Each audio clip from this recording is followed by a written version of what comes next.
beautiful. This is another renovation edition. See the lovely green drop cloth behind me.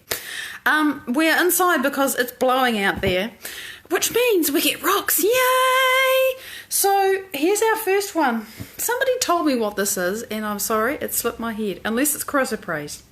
But it is beautiful, you know. It's quite translucent. See the light coming through it? And it's got this yummy brown stuff on, you know, obviously it's a layer and it's just been tumble polished and it's beautiful. So I'm enjoying that. Yeah, you can just hold it up to the light. There you go. You really see how translucent it is. It's beautiful. Now here's another little crystal friend. This one I actually, you know, I used to sort of wear it. But then I realised that I hate things that dangle. However, when you put a crystal on a string or a chain, automatically, hi Heather, morning, automatically you have a pendulum. So, and this one's really quite cool, you know, it swings quite happily, and it's really interesting the way it works. I'm not making it swing, I'm just sitting here with my hand under my elbow. And I mean, it's fun, you know, I don't douse, well I do geopathic dowsing on the section to deal with all the geopathic stress around here because we're not far from a big earthquake fault. But I love the way that crystals do this. So that's just a little demonstration. Marianne, good morning. But what I want you to see is the detail of this rock. So it's obviously a piece of citrine and it's got these little pieces of rutile growing up.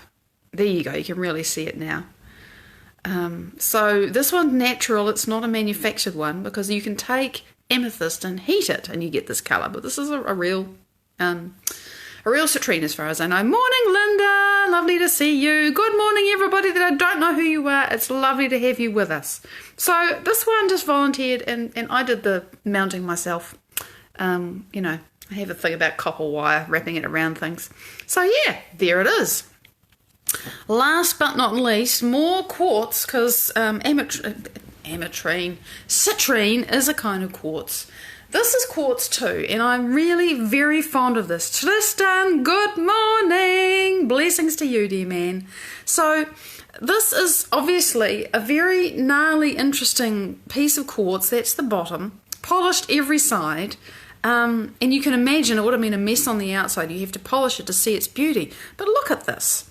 Clearly it's grown in layers, so, you know, gravity, so it's grown in the side, I'd say, of a cavity, inside, you know, earth, volcano, whatever, and there are these layers, so this is kind of obvious, this shape, and then you turn it round and you can see the layers still there, but it's, you know, it's part of that hexagonal shape that you get with a quartz crystal, and you can see every face is beautiful. Tanuya, good morning. So, you know, this zigzags around, and this is... Oh, sorry. Somebody's done something. Sent me an email is what that noise is. Julian, good morning. So it's got these really, really shiny bits in it that are very reflective. And then you look at this face, and this little thing is another crystal that was growing out of it. Yeah, because of course the little swingy thing or whatever you use, it's just a read on resonance, right? So yes, you can totally use it, any kind of dowsing skill for that. Some people just do it with their hands, they feel the energy. It's all the same stuff. I'm really fond of this. And I mean, look into it. You know, there's a depth to this thing. And then the back of it is all this cloudy stuff, which you can't see through. So it's just so varied, so beautiful. You can look at that, you can see straight through it. There I am at the back. You can see the light through it. So it's very transparent in one part, and then on the outside it's all this cloudy stuff which you can clearly see. And whichever way you look at it, it's fabulous. I don't think there's any rainbows in that, but I think it's just bright. Can't remember, have to look.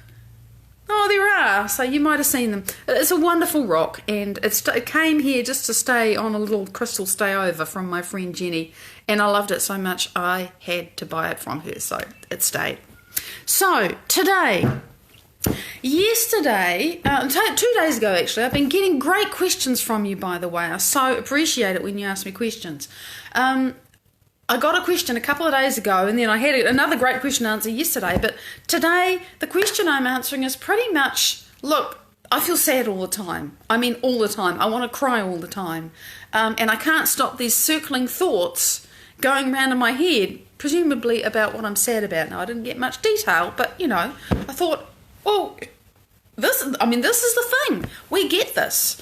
And it doesn't have to be sadness. It can be anger. It can be frustration. It can be anxiety. It can be anything. We're just going around and round and round and round and round. And how do you break out of that when it's so in your face and it's beyond wall to wall? It's like, I can't think past this. I can't do anything past this. Why is it so dense and intense and everywhere, And to tell you a story, many years ago, actually, 3 decades ago, give or take, a little bit more, I was 20? Yeah, I married a man who was kind of considerate and completely emotionally unavailable. I was at university, and and I was busy. I was studying, I was practicing, and I wasn't sleeping very well, like half the night. And it was just like, I was really stressed. And I remember, because it was, a 20-30 minute walk that I'd do, 20 minutes, I think, from where I was to university, and I'd walk, and my brain would just be going, but all the things that, and the thoughts that would just circle and circle, and I'd get angry and more frustrated and more sad, and it was just this loop, and I did not understand what was going on. All kinds of things were going on, but I did not understand what was happening inside my head. I knew what was going on outside my head, and I thought that was the reason why I felt so crap. But actually, it was what was going on inside my brain, the chemistry that was pouring in my body, and there were physical things impacting on me. There was some chemical toxicity too, all this stuff. But I didn't understand that I was making it worse, because I couldn't break out of the cycle of looping thoughts and feelings which just made for more and more and more and more and more of the same.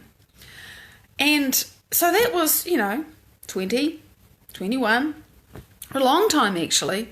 Oh my God, there were some things that people did to me that were not nice.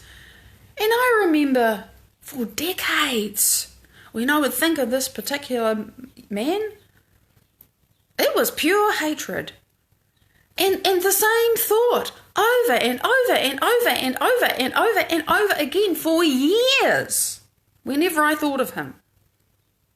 Now you can say I was justified to feel that way. It was pretty heinous what he did. Not compared to what some people have to deal with. I was pissed. I was angry. I was, everything. And I was justified to feel that way, right? Katarina, lovely to see you. I was justified. Anybody say, sure. But of course, I was hurting myself. It was a long time ago, and I was still stuck back there when I was 19. And my brain and my body, every time I did that, I was 19 having the same experience again. So, and every time when I was walking to university and thinking these thoughts, I was having the experience again. Lonnie, morning gorgeous. So we get locked in this. We get really conditioned to it, and it feels like I don't know how to do anything else. And how can I break out of this? Which is really the question that I got from, this honest inquiry. I feel sad all the time. I want to cry all the time. Like, you could, that's depression. Go and take an antidepressant. Hang on a minute. That might be like sticking a Band-Aid over the thing. And I'm not saying don't take antidepressants if they're useful to you, not for a moment. But that's a Band-Aid. It doesn't fix the fact that there are circling negative thoughts going on around in your head, and your body is conditioned to that negativity and that sadness and that hopelessness and even, the worthlessness that always sits underneath it all. It doesn't change any of that. It may still be useful to help you manage it. So, don't take it as a judgment on taking medication. It's not. Absolutely, I use stuff that's physical when I need to. I'm not one of these dyed-in-the-walls, I must do it all with energy. No, if there's something practical that I can do to help me, I will use it. Hi, Devon! I just recognise that that's not going to fix the real problem, because the real problem is in me. The real problem is in my consciousness, which then gets expressed in my body and in my life. So, I thought, well, what would I say to this beautiful person? What would I say? And I had to scratch my head for a minute because, it's easy to say, oh, well, what's going on? And let's look at some practical solutions. And, hi, Kim, morning, gorgeous. And the beauty of it was I had none of that. And the question that this lady asked me, I had none of that. I just had, this is how I feel, with the question implicit, well, what can I do? How can I change this? And I thought, okay, so there's no information about what's going on. Great, let's not look at that. Fundamentally, that's irrelevant, which is a big thing to swallow, because I had all these reasons why I was angry and hateful and, anxious, and you can always point to something in your world, or the fact that your body's sick, or that somebody was mean to you, or whatever. Okay, so if none of that's relevant, then, what the hell do you do about this downward spiral that then just becomes this deeply ingrained groove, and you're going round and round and round in this rut, and it just wears itself deeper, right? Yeah, it made the thoughts hide for a time, and that's great. It's really useful if you can gain some control. You can get your brain back so you can start doing something different, right?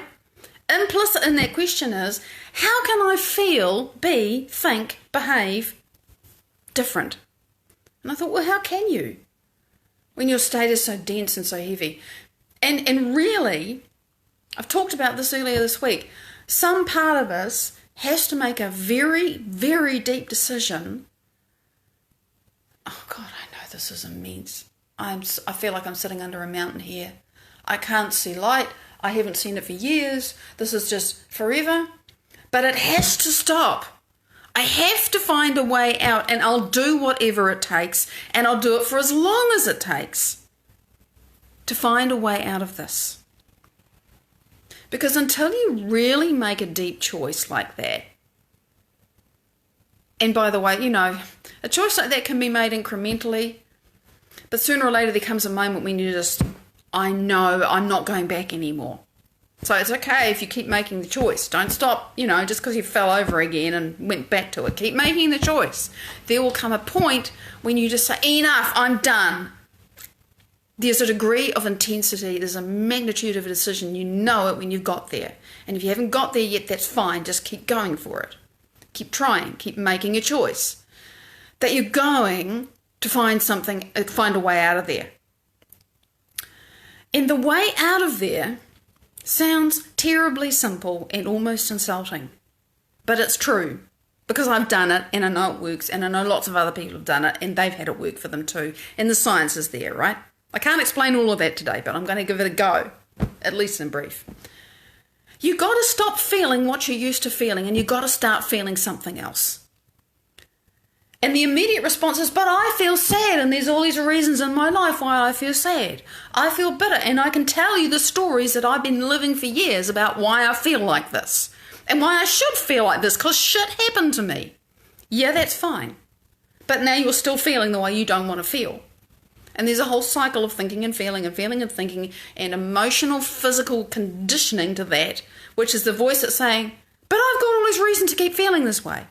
It is actually addictive. That's another story. Look it up in YouTube or down the feed.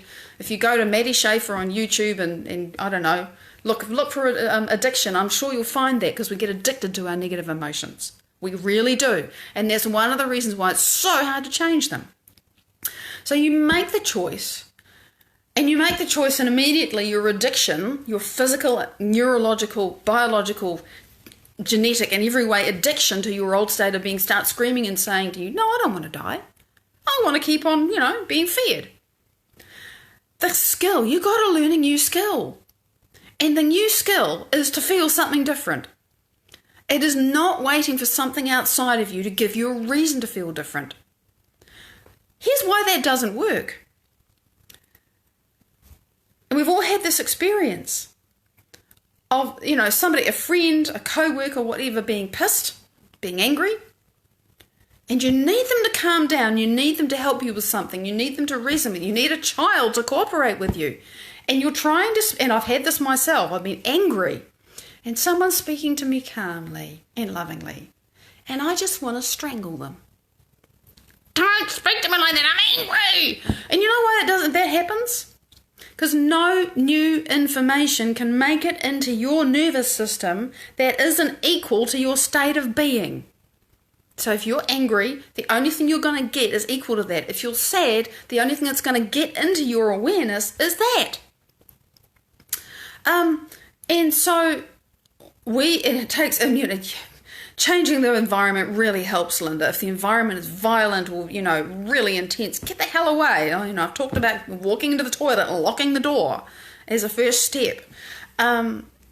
So, there's all that challenge inside our heads. But to realise that feeling positive emotions is actually like learning to play the piano. I did not know how to feel in love with life. Feeling in love with life for me, it was like, you've got to be joking. My life is hard.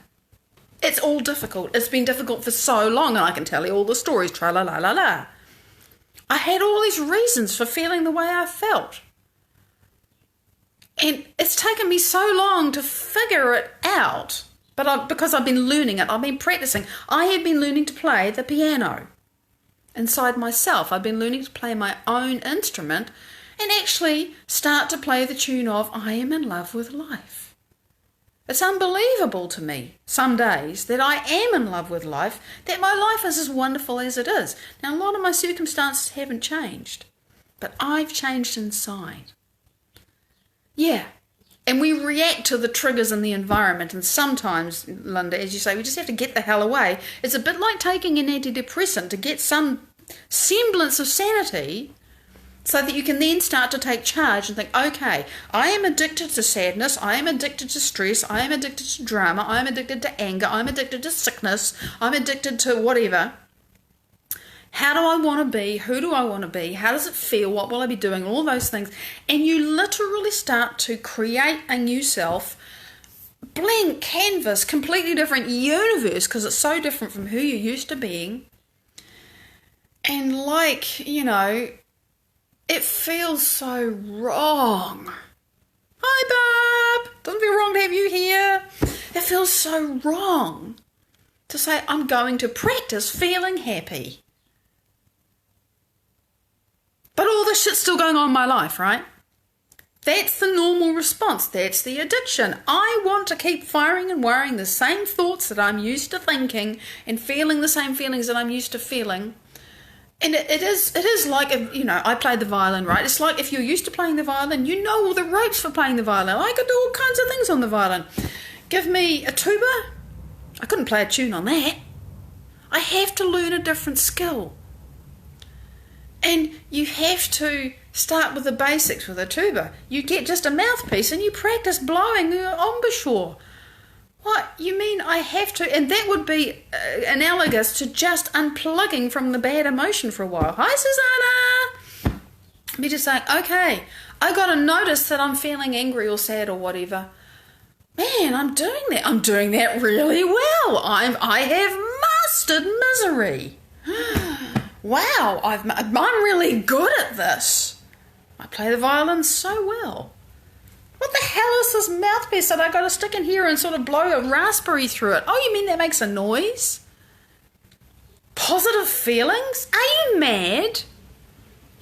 Because your brain is not used to doing that happy stuff. So when you first start to even think about it, everything in you says, don't be insane.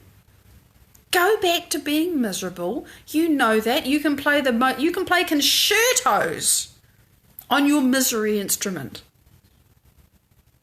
But I want to play a different instrument. Well, you got to start from zero. It'll feel like that. It'll feel in negatives. It'll feel like I can't even hold this bloody thing to my mouth because there's so much resistance from your old state of being. And we just think because it feels so true and real and me to feel like this, that to start to fire and wire, neurons in the brain that fire together, wire together, and when you have a novel experience, as in feeling just to try it out, that's going to make new neurons in your brain string together and make connections. And if you keep doing that, those connections are going to get stronger. And if you keep doing that, the old connections in the other neural networks that you're trying not to fire and wire anymore are going to start breaking down. Stop using it, it goes away. Use it or lose it. So you create a different neural net. Diane, morning! You create different connections. It's mental rehearsal, but even that, because like, oh my God. But you must know, even in the darkest, deepest state that's lasted for the last month, you must have some things that you know that you enjoyed. Maybe you looked out the window and saw a lovely scene, or you watched your favourite television program, or you saw something that you liked. Bring that back. Start with what you have and make it bigger. Okay, I saw a beautiful meme on Facebook. What did I really like about that? Oh, that colour was nice and those words were really good, and they made me think of something useful. That I thought, oh, that's a really good idea. And you just see, you changed your focus now. You're no longer focusing on all the bullshit that's going on in your life and how many reasons you have to feel bad about it. You have chosen something else to pay attention to. Hi, Maria! And that's the next thing, really. You make a decision. You realise you've got to learn a new skill. You think, how the feck do I do that? You choose something that is a little bit like how you want to be. You know, this is how you claw your way out of the darkness. Is to choose something, that little glimmer of light, focus on it. Because you'll find that what you focus on grows. Because you fire and wire more in your head. And if you keep doing this, and it's going to feel like pushing shit uphill, if it's that deep for you. If you keep doing this, it might be in 5 minutes, it might be in 5 days, it might even be in 5 weeks. But one of those days you're going to hit the golf ball in the sweet spot and it's going to fly and you think, oh, wow, I feel different now. Let me try that again. We get this positive reinforcement and then we're encouraged to do it more, right? That's how it works. But that's why there has to be this deep decision, this deep choice in us to continue overcoming ourselves, our old selves, the stuff that comes up, life, everything.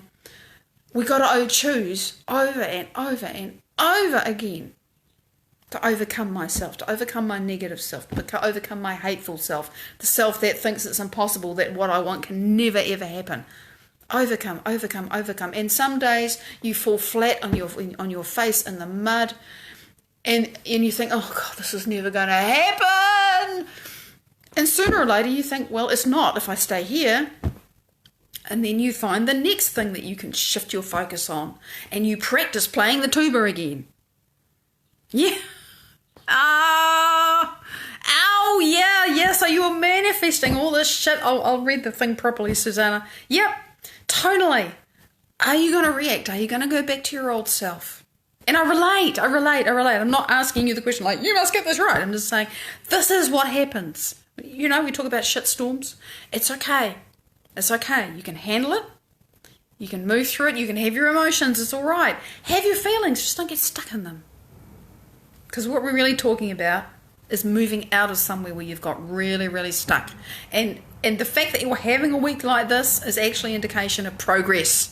Okay, if anybody wonders, you know, I'm going along for a while and it's all good and I'm making progress, and then suddenly it all goes to hell in a handbasket, that is kind of because you're breaking through something in yourself. So don't give up. Be kind to yourself. Keep choosing your focus. Keep choosing what you're going to put your precious energy and attention into, because it's going to grow. I got to run. It's that time again. We got glaciers coming again today. Thank you so much for joining with me. It is Friday. It's been an amazing week. It's kind of like, what day of the week is it? But I do know it's Friday. So big love, and I will see you again on Monday. Look out for the replays. Until then, bye-bye.